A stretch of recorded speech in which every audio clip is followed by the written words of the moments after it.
Namaskaram to all of you. Hari Om. I have received a message on my Facebook Messenger. She writes, since my birthday, probably this year, I thought I should focus more on dealing with my emotions, reflecting on my actions, and not to react to situations, instead respond and act accordingly.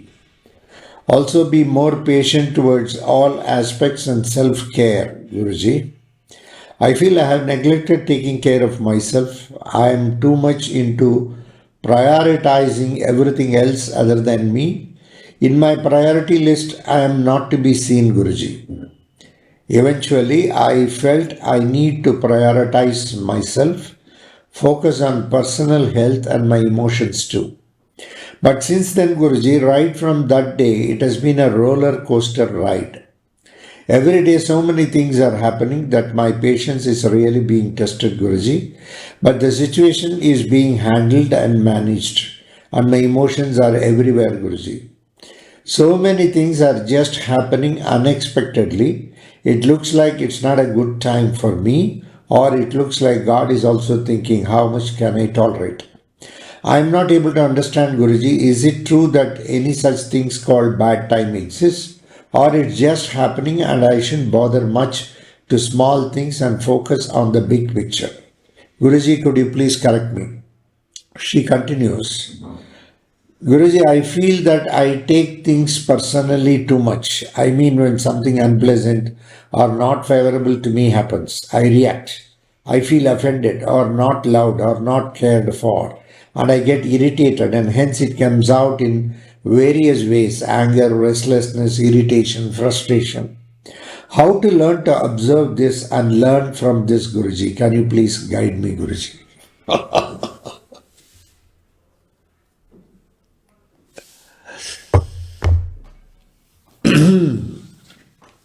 Emotions is a very vast subject.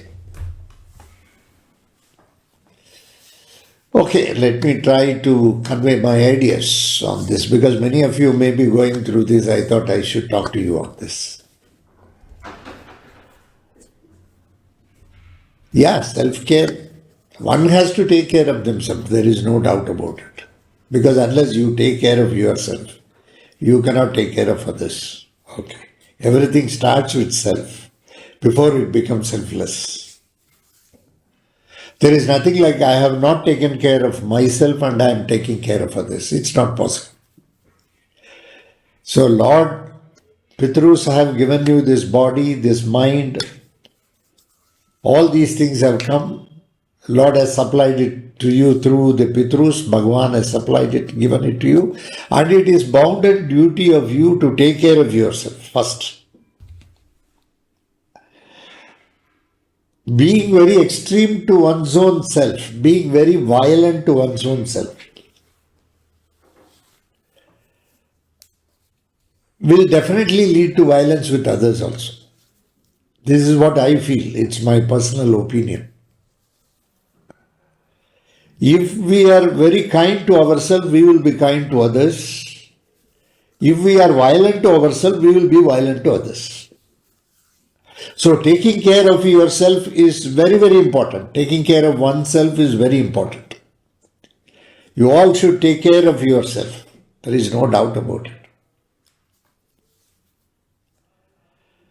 Because it is your bounden duty to take care of yourself.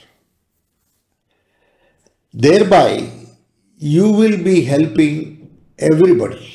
You will help your family, you will help your friends, you will help your environment, you can help your society. You need to be healthy both physically and mentally. So, to be healthy physically and mentally, what is it you are supposed to do? You have to take care of yourself. How to take care of yourself, you only know. Your needs. So to take care of your needs is primarily important. So you cannot neglect yourself. When we talk on taking care of oneself, the concept of emotion also comes. Your emotions have to be secured. You must not do anything which will hurt your emotions. First, you must not do before others doing something.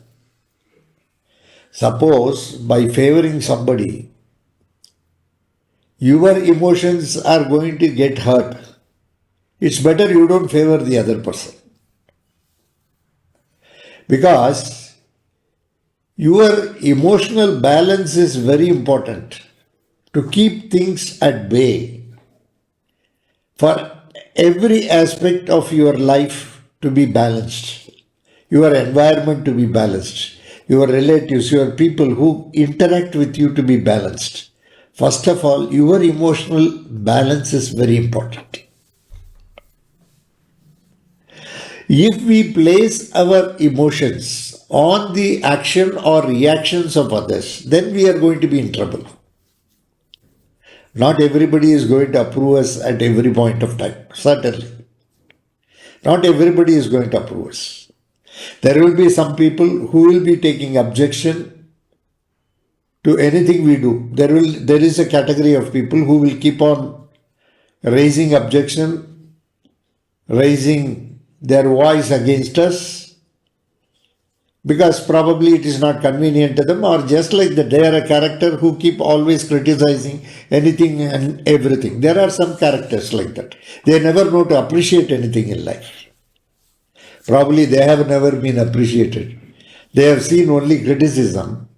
They have learnt only criticism in life, and they do not know anything to appreciate. Something very beautiful they don't know to appreciate, and they keep criticizing. Okay. Probably it's their experience. Barring a few people who are like that, most of the people are very normal and they appreciate something very beautiful, good things, they always appreciate. Sometimes, unfortunately, we land up with the other element, and so the other element may start criticizing you, everything may happen. So, you cannot base your happiness on the actions of or reactions of others. Anything positive we can accept, anything negative we should shun it. So when the other person is criticizing, if it is a constructive criticism which will really improve on us, probably we should go beyond emotions, analyze it, and bring about the necessary changes in us so that we become more adaptive to the society, to the environment, to the family, to our own self. Okay. Most of the time, the conflict is sometimes, or even most of the times, the conflict will be among our own self. What we are saying and what we are doing may not be matching also. So, emotional balance is very important. We can't keep on reacting to everything that is happening around us. Sometimes we have to learn to be balanced. Learning to be balanced means we should know how to ignore something that is, we should not listen to it. We can hear to it but not listen to it. Because once you start listening, you will start attending on it. You may get tensed also in the process. There is a possibility. You will get depressed, you will get frustrated. In your case, you are getting frustrated, etc., because you are taking others' opinion into your mind and thinking that that is final or thinking that it is truth.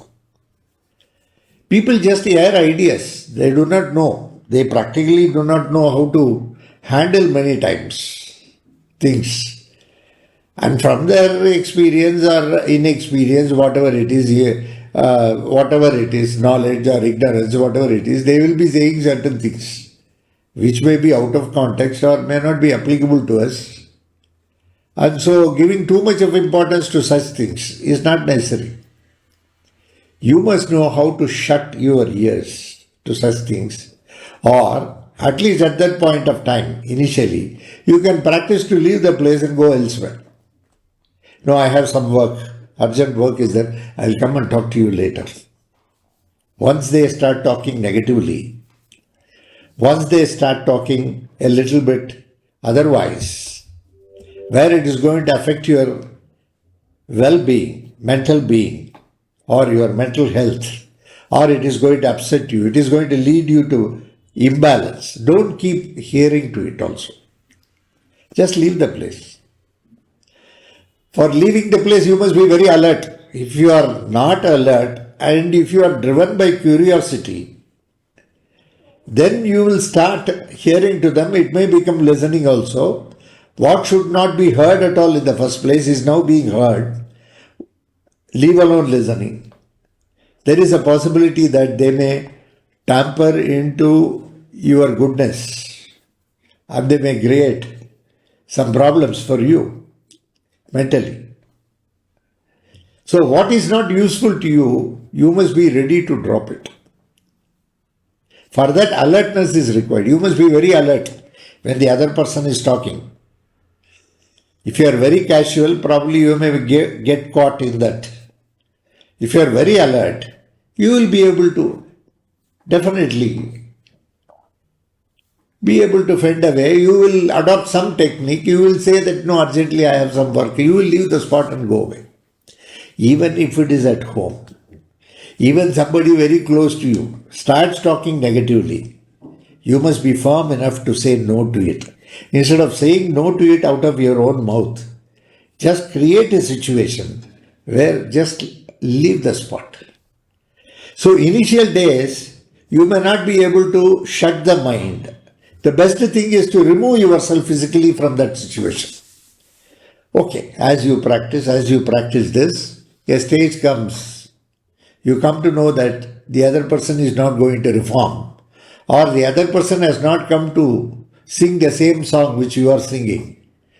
And slowly you will start adopting a technique where mentally you will be able to shield them. Still you will be there and you will not be there.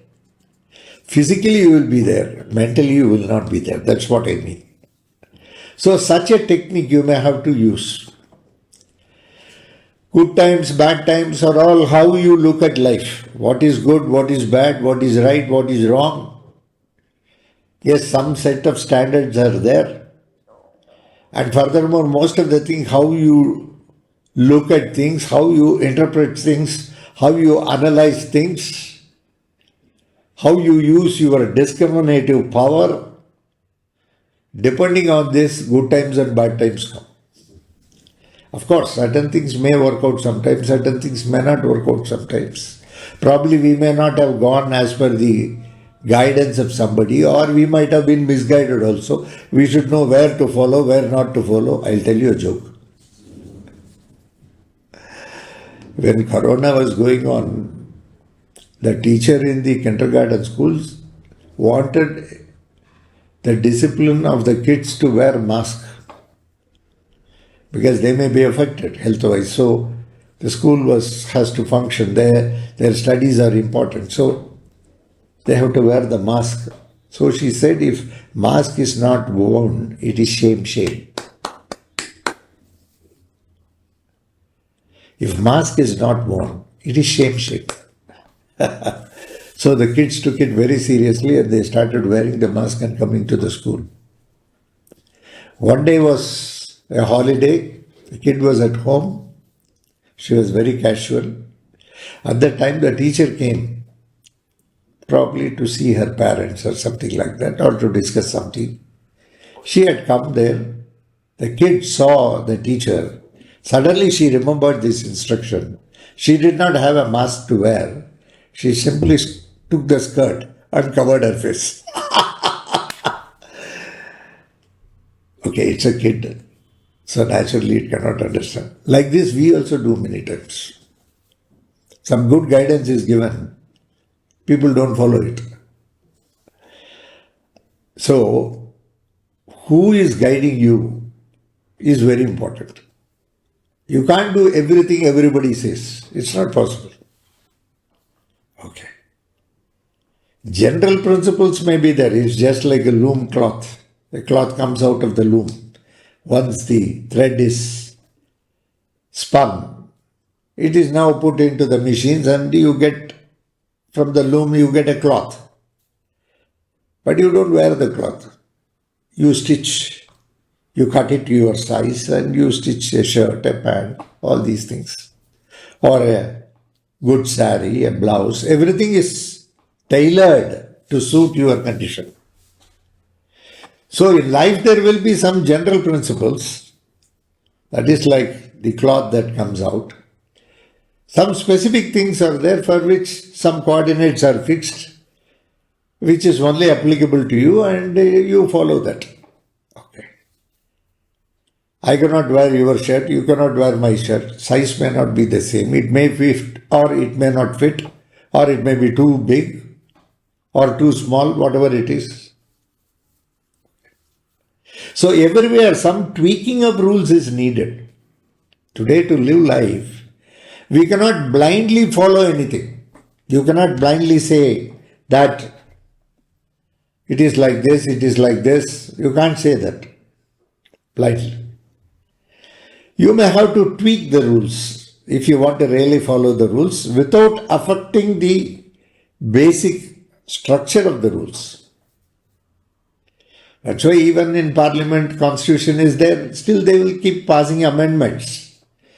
As and when certain things happen, they realize the need of the present day, and accordingly you can find the members of the Parliament joining together to pass an amendment to the law, which can be more easily followed, keeping today's circumstances. Though the Constitution is the basis, and then the amendment is to suit the needs, because the Constitution was written long back by the great man Dr. Ambedkar. He is the father of the Constitution. He wrote the Constitution. So, probably certain new needs have come, new things have come, so some amendments come, certain things are changed, but still the basic basis, the pile foundation is the same. Yes, the upper construction, you can change the bedroom into hall into something else, a reading room, something like that. You make some changes. As the kids grow, you may need something additional, so you make some changes, but the base pile remains the same. Similarly, there will be certain rules which we may have to tweak in tune with the present day condition so that people can follow it. Okay. It's impossible to follow a condition that was laid down long back to be followed today. So exactly we cannot follow it. So a little bit tweaking here and there. The masters come, in fact. For Shastras, there may be so many rules. Okay. Strictly those rules cannot be followed. Okay. Because today it is not directly, you cannot apply it. So the master comes and slightly tweaks the rule. That is allowed. Master is given the power to tweak the rule so that it will be followed very sincerely by the people around him, his disciples, society, whatever it is. Like that, in life, we cannot keep following the same thing. You may have to tweak certain things. You may have to look at things with a fresh, new ideas. You cannot continue with the old style of functioning for long. Something new has come. You must be prepared to adapt to the changing environment. As life changes, you must also change. You should adapt to the changes that are happening in the society if you don't want to be left behind. Otherwise, you can keep talking the old story and you can make life miserable for yourself and you can make life miserable for others also. But today, others are not going to make it miserable for them. If it goes beyond control, they are going to say, no, this is your area, don't go beyond that. Whoever it may be, you are elderly, you are youngster, whatever it is, others are going to say that, no, don't cross your limits. Today, people are quite aware to that extent to say where. See, there is no point in saying yes in life. You should also know to say no. In fact, if you want to succeed in life, merely don't be an yes man. Be a no man also. There is nothing wrong. Any decision must be a honest decision for it to be a right decision in the longer run. Any dishonest decision in the long run will be a wrong decision. Of course, sometimes we do commit mistakes, some decisions go wrong, they were dishonest. We learn lessons out of it. Sometimes it takes years, sometimes it takes decades, sometimes the life is also over. That is the risk we run. But still we learn out of it. Because experience is for learning. If you do not learn from experience, then the experience is of no use. You are not experienced. Okay. As you get experienced, you must become more learned. Means you, from the experience, you are able to gain knowledge and you are able to handle the same thing in a better way in future than what you are handling in the past. Okay. So, good times, bad times means, yeah, sometimes there will be success, there will be sometimes failure. As I told you already, success should not go to head or failure should not go to heart. Okay. We learn. So, it may be something, daytime, night time, don't you have? So, like that, there may be some small things in life where you may not be able to succeed. So it's all success and failure is an integrated part of the life and we must accept it and move on. Don't get stuck up with success, don't be stuck up with failure. Both. Just move on. Learn to drop and move on. See next what, next what, next what. Okay. Anything negative, learn to shun it. Anything that hits your mind, please avoid it. If you are not for it, don't go into it. If you go into it, don't go into it because somebody has said. Go into it provided you are for it. Own responsibility for your action. That's why I say freedom must go with responsibility. Freedom without responsibility will lead to anarchy. Have you understood? So, if freedom is given to you, if you have been blessed with freedom, it also comes with a set of responsibility. And those responsibilities have to be fulfilled. Rights and responsibilities should match. So, in tune with the rights, your responsibility is also more. If you are more free, then responsibility is also more. Is it not? Responsibility towards yourself, towards family, towards society, towards neighbors, towards friends, towards strangers, towards the environment, everything. Okay. So good times, bad times will keep coming here and there and don't give much importance to all that. You just keep doing your job happily. Keep your mind, psyche high. That is very, very important. Don't get cowed down by any negative comment of any person. Don't give so much importance to that person. I don't say that you must think superior about yourself. But at the same time, I don't want you to think inferior about yourself. When you give too much of importance to others, you consider the other person as superior and you become inferior. This is your problem.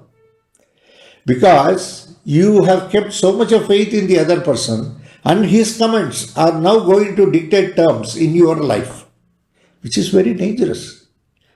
You cannot live life just because somebody is commenting in a particular way unless you are prepared to accept it. Is it not? How you can risk your life? How you can risk? It's a huge risk to run life the way the others want you to run. Of course, I am not asking you to be indisciplined. Okay. Discipline must be self-discipline. You must know automatically what is discipline. Discipline must be totally disciplined. And discipline you must wholeheartedly accept and you must walk. I am not disciplined for the sake of others. Not because somebody has asked you to do this or not to do this. But wholeheartedly you have accepted. And no blame game. I followed you because that's why I'm in trouble. No, who asked you to follow? If you are alert, you will know whatever advice was given is a misguided one. When you are not alert, then you fall a prey. That is what is the punishment which you undergo for not being alert. So, when you are implementing somebody's idea, now it has become your idea. Please remember. Don't disown responsibility. Don't say that this is, no, I followed him and I am in trouble. Who asked you to follow? Nobody asked you to follow. It looks like you wanted somebody to shoulder the burden. Why will anybody else shoulder the burden? Your burden is yours. They are not masters to shoulder your burden. Of course, as a prayogi, we shoulder others' burden. Your burden also I will shoulder. That's a different thing. So don't compare the master. But all others are not going to share your burden. Your burden only you are going to face in life. That being the case, is it not your bounden duty to be alert at that point of time and not get carried away by what others say? Whether it is positive or negative, you must be very alert. What you can pick and what you should not pick. Is it not? Yeah. You should know what to pick and what not to pick. But Lord knows already what you are going to pick. That's why I say it's choiceless. He wants to keep you in a good mood, in a happy mood, Bhagavan. So he gives you many opportunities. He gives a plate. In that plate, he offers everything. He asks you to take anything you want. The source of intelligence, universal consciousness, Bhagavan. Doesn't he know what you are going to choose? Doesn't Creator know the qualities of the objects of creation? How it will act? How it will not act? He knows. Certainly he knows. That being the case, awareness becomes the key. Most of the time, emotions cloud the mind. But unfortunately, they exist. To be emotionless is very difficult. My prayogam I am doing because of my emotions, my connections with you all. Unless that depth of emotion is there, that kind of a commitment is there, I cannot do prayogams for you. If I have to do, I must be connected to that extent. And my connection is a totally emotional connection with you.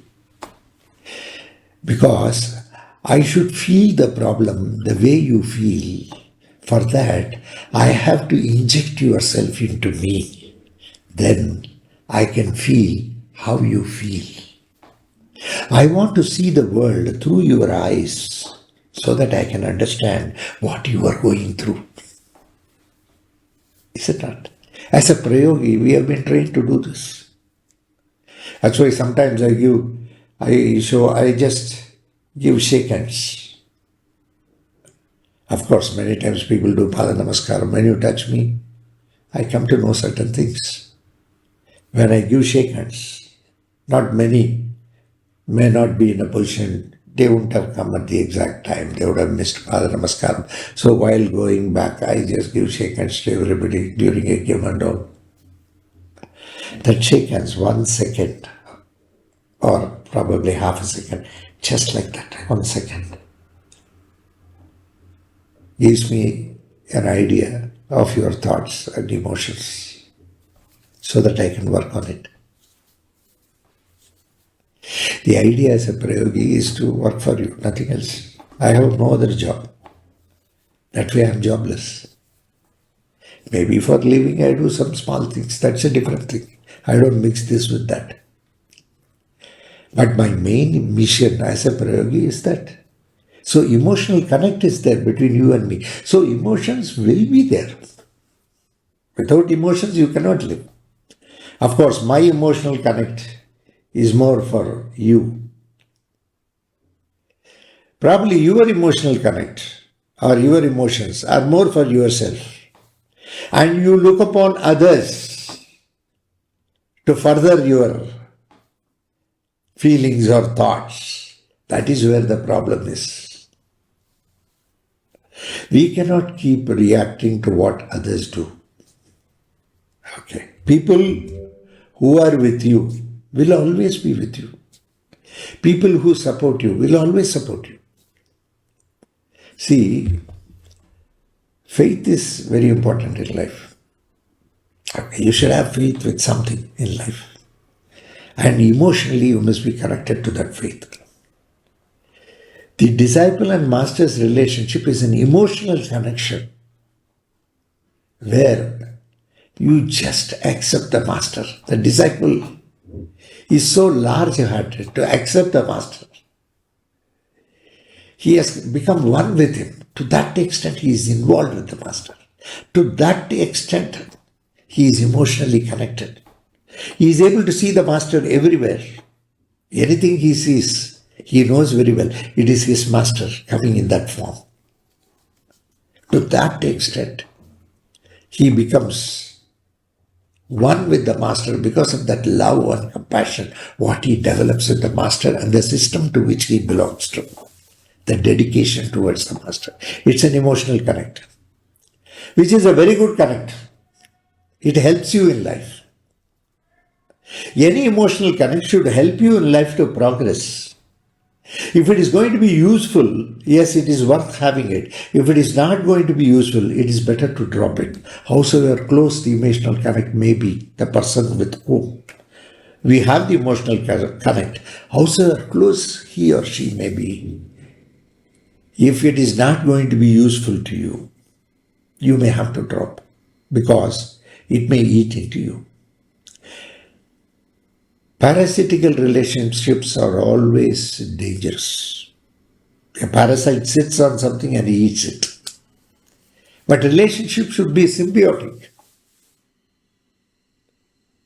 So, when you are lavishing your emotions on somebody, and somebody acts or reacts intuitively, it should be more symbiotic. It should further the relationship. That furthering of relationship should also help to bring a lot of positive energy in the environment so that all maladies will become melodies. For which that is very important. So emotional well-being is very important and one cannot compromise on that. If you compromise on your emotional being, then it is a holocaust. It's a disaster. Absolutely. Because it is going to bring a lot of negativity into the system. There is going to be a lot of darkness, a gloominess. So you must be strong enough to address yourself that my emotions are very important and I will not lavish in a place where it is not being respected. Emotions need to be respected by the other person. Okay. So understand all this. Keep this in mind. Be alert to exercise caution at the right point of time. Thank you very much. God bless you. So nice of you. Love you all. Bye-bye.